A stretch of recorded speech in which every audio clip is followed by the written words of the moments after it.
Hola amigos, bienvenidos a mi siguiente video. Como ves, aquí tenemos este Samsung UN65BU 8000P que nos está representando otra falla común. Recuerden que todos nosotros que nos dedicamos a la reparación de este tipo de televisores sabemos que las fallas más comunes en estos televisores son que los LEDs se reinician constantemente y el televisor no enciende. Pero este televisor está representando una falla diferente. Eso es lo que quiero que le presten atención y también aprendan cómo vamos a solucionar este problema. Vean, lo enchufamos a la red eléctrica y vean qué es lo que sucede con los LED. Ok, ahí se encendieron. Recuerden que acá los LED tienen que hacer un intercambio de valores de voltaje. Por tanto, tienen que ponerse un poco tenues y después normalizarse. Y vean la pantalla. No tenemos imagen. Ok, ese es el problema de este televisor. Pero nosotros en pocos minutos lo vamos a tener trabajando de esta forma. Ok, de forma perfecta. Así de que, si están interesados en aprender qué es lo que yo voy a hacer para solucionar este problema, quédense pendientes de todo el video. Recuerden que acá hay que hacer un diagnóstico para saber si el problema se encuentra en el panel o en la mainboard. Ok, entonces amigos, si están interesados, no se vayan sin dejarnos un like y de compartir mis videos en sus redes sociales. Muy bien, comenzamos. Muy bien, aquí como puedes observar, los LEDs siguen activos y a continuación lo que toca es el primer paso de reparación. Esto es revisar acá si los voltajes de operación del panel están llegando correctamente. Y si ustedes no observan los puntos marcados, puntos de prueba como LC1, LC2, las líneas CK, BSS o VGH, entonces ubíquense rápidamente en los condensadores SMD que encuentren cerca de los chip COF. Aquí tiene que haber voltaje, en este caso el voltaje VDD y el voltaje HVDD, además de 3.2 voltios o 1.8 voltios. ¿Ok? Y como ven, no hay voltaje. ¿Qué podría estar sucediendo acá? Podría ser un problema directamente que la mainboard no está emitiendo voltaje. Si miran estos condensadores, tampoco hay voltaje. ¿Ok? O podría ser que el panel esté botando los voltajes de la mainboard. ¿Sí? Por eso necesitamos hacer un diagnóstico. Entonces, ¿qué hacemos primero? Conectemos T-Con Ready, activémoslo. Vean, aquí ya con este puentecito, en esos dos puntos de prueba, ya está activado T-Con Ready. Forzamos con esto la tarjeta mainboard a que emita los voltajes de operación al panel. Veamos qué ha sucedido. Aquí tenemos este condensador, por este lado es negativo TR chasis, acá tendría que haber voltaje y mira, no hay voltaje. Ok, al parecer todavía no se están procesando los voltajes de operación para el panel. Chequeamos acá en los mismos condensadores y vemos que de la misma manera no está llegando voltaje. Ok, el televisor sigue activo, están activos los LED, pero no hay voltaje.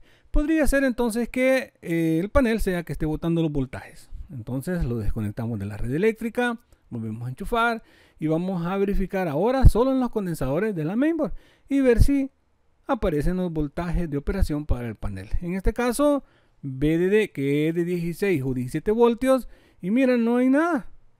Asimismo como BSS que es VGL, no hay. Aquí tenemos el voltaje de entrada 12.9, al otro lado de estos componentes que son fusibles también. No hay problema, a la mainboard le está llegando el voltaje de operación, pero acá no se están procesando voltajes. Por tanto, con esta prueba rápida que hemos hecho, hemos diagnosticado que principalmente la mainboard tiene problemas. Así de que también faltará verificar si alguna subfuente de ella tiene problemas. Mira, aquí está la de 5 voltios. Las demás no las podemos ver porque tenemos que desmontar de acá la mainboard y retirar este disipador de calor. Entonces amigos, para salir de la duda si el panel está trabajando, hay varias opciones, pero la más rápida es colocar otra mainboard y así pues diagnosticar eso. Observen el modelo UN65BU.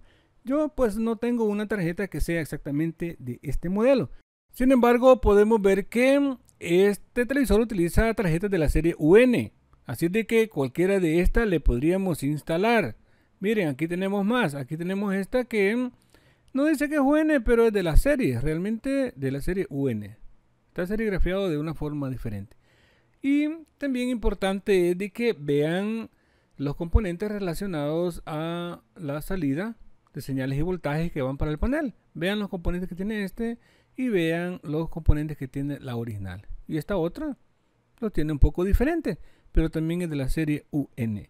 Algunas de estas podrían funcionar, pero también tomen en cuenta ese asunto de los componentes, o de lo contrario no van a tener buenos resultados. Entonces, amigos, yo lo que voy a hacer es instalar nuevamente esa tarjeta, pues todas trabajan con el mismo voltaje de fuente de poder, así de que vamos a hacer la prueba correspondiente. Muy bien, ahí como pueden observar ya la he instalado y a continuación lo que toca es chequear los voltajes. Pero antes, observen cuál es el comportamiento de los LED habiendo colocado esta mainboard. Mira, ok, ahí los LED se pusieron más tenue. Y luego hasta que la mainboard se estabiliza de forma normal, los LED también se estabilizan. Esa es una prueba muy importante que pueden ustedes hacer para verificar que la mainboard esté trabajando. Entonces ahí ya está puesto Tecon Ready, chequeamos acá el voltaje VDD y mira, aquí sí hay 17.3. Excelente. Ahora, si nosotros revisamos acá los condensadores SMD que habíamos comprobado anteriormente, veamos qué ha sucedido. Ok, también ahora sí está llegando al panel esos voltajes. Aquí tenemos HVDD de 8.3. Excelente. Como ven, ahora sí, esta mainboard está emitiendo los voltajes necesarios para el trabajo del panel. Prácticamente con esto podemos analizar que el panel no está en corto. Sin embargo, faltaría que ver si él está procesando señales de imagen. Veamos qué ha sucedido con colocar esta mainboard. Mira, solo rayas. Ok, solo rayas. Pero no se preocupen. Este tipo de anomalías comúnmente sucede porque la configuración del panel es diferente a la mainboard que he colocado. Asunto que lo voy a explicar más adelante. Mientras tanto, lo que vamos a hacer es trabajarle a la mainboard original. Vamos a desmontarla de acá, vamos a quitar el disipador de calor. Muy bien, aquí como pueden observar ya la he desmontado, ya he retirado el disipador de calor y lo que voy a hacer es revisar el ramal de voltaje que acá les dejo anotado. Tomen en cuenta que siempre este es el orden en el cual se van a procesar los voltajes dentro de la mainboard y de hecho dentro de todas las mainboards. ¿Ok? Primer voltaje de 13 voltios, segundo voltaje de 5 voltios y el de 5 voltios procesa 3.2 y así sucesivamente como el ramal que les he anotado ahí. Entonces, si recordarán, si a la mainboard le está entrando el voltaje de operación, o sea, el voltaje que proviene desde la fuente de poder, el cual es de 12.9 voltios. Ok, chequemos acá adelante de los fusibles de protección. Ahí están 12.9. Y también deben de saber que no se puede trabajar mucho tiempo sin el disipador o se quemará el procesador. Mira, aquí están 5 voltios. Ahora toca encontrar la fuente 3. ¿Cuál es? La de 3.2. O verificar si encontramos una subfuente con valores menores a 3.2. Indicándonos que 3.2 sí está trabajando. Porque si no trabaja 3.2, obviamente no van a trabajar las subfuentes menores. Tomen nota en eso. Y miren, yo no encuentro voltajes acá. Aquí también están 12 voltios, pero no encuentro voltajes menores a 3.2 y tampoco encuentro 3.2. Eso significa, amigos, que solo está trabajando la subfuente de 5 voltios. Falta revisar el estado de la subfuente de 3.2 voltios, la cual podría ser la responsable de esta avería. ¿Ok? Mientras tanto, el microprocesador en este momento no está calentando absolutamente nada, pero es porque obviamente no está trabajando 3.2 voltios. Muy bien. Entonces, ¿qué es lo que vamos a hacer para encontrarla?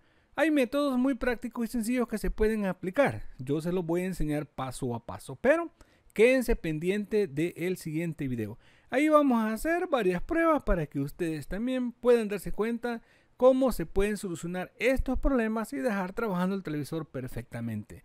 Entonces, amigos, los espero en el siguiente tutorial.